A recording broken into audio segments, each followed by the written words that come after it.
Taste the Daily.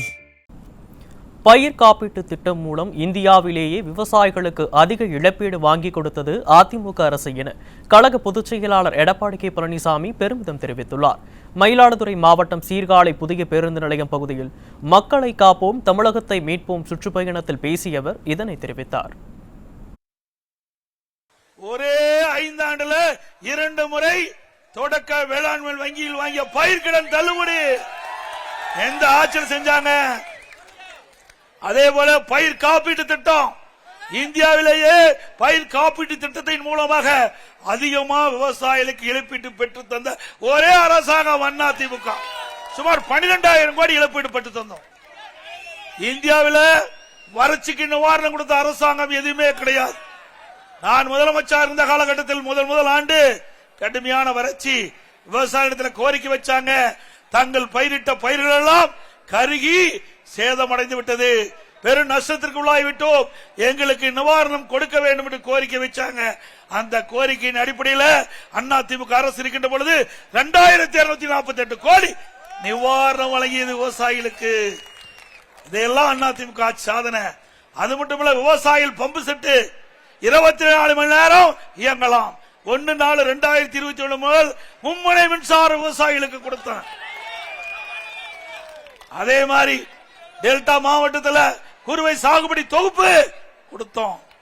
அதே மாதிரி விவசாயிகள் உற்பத்தி செய்யப்பட்ட நெல் அரசு நேரடி நெல் கொள்முதல் நிலையத்துக்கு கொண்டு போன உடனே கொள்முதல் செஞ்சு அவர்களுக்கு வங்கியிலே பணம் செலுத்திய அரசாங்கம் அதிமுக அரசாங்கம். இப்பொழுது என்ன, விவசாயிகள் உற்பத்தி செய்யப்பட்ட நெல்லை நேரடி கொள்முதல் நிலையத்துக்கு கொண்டு போய் செல்லணும்னா ஆன்லைன்ல புக் பண்ணணும். அப்படியே கொண்டு போனா அங்க திறந்த வெளியில அடுக்கி வச்சிடறாங்க. அதனால மழை வருகின்ற பொழுது நெல்லெல்லாம் நனைந்து, நெல் மூட்டைகள் நனைந்து, நெல் மணிகள் முளைத்து விவசாயிக்கு பெரும் நஷ்டம். இப்படிப்பட்ட ஆட்சி தேவையா? மக்களோட ஆட்சி தேவையா? விவசாயிகளை பழி வாங்கின்ற அரசு தேவையா? அதே போல விவசாயி தொழிலாளி பசு வீடுகள் கட்டி கொடுத்தோம்.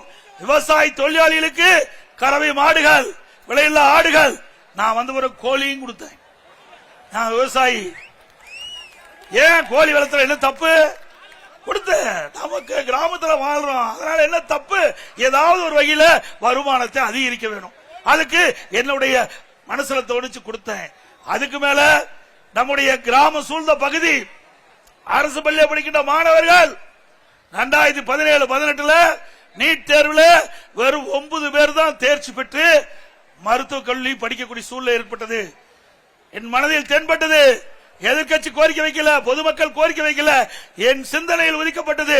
அரசு பள்ளியில் படிக்கின்ற 41% மாணவர்கள், சுமார் 3,81,000 பேர் அவருடைய கனவு மருத்துவராக வேண்டும், அந்த கனவை நனவாக்க வேண்டும் என்பதற்காக 7.5% இடஒதுக்கீடை கொண்டு வந்து சட்டம் இயற்றப்பட்டு அமுல்படுத்தப்பட்டு இன்றைய தினம் 2818 பேர் இன்னைக்கு மருத்துவ கல்வி படிக்கிறாங்க. திரு ஸ்டாலின் அவர்களே, எனக்கா படிப்பு கசக்குது. இத்தனை ஏழை குழந்தைகளை மருத்துவராக்கி இருக்கிறோம்.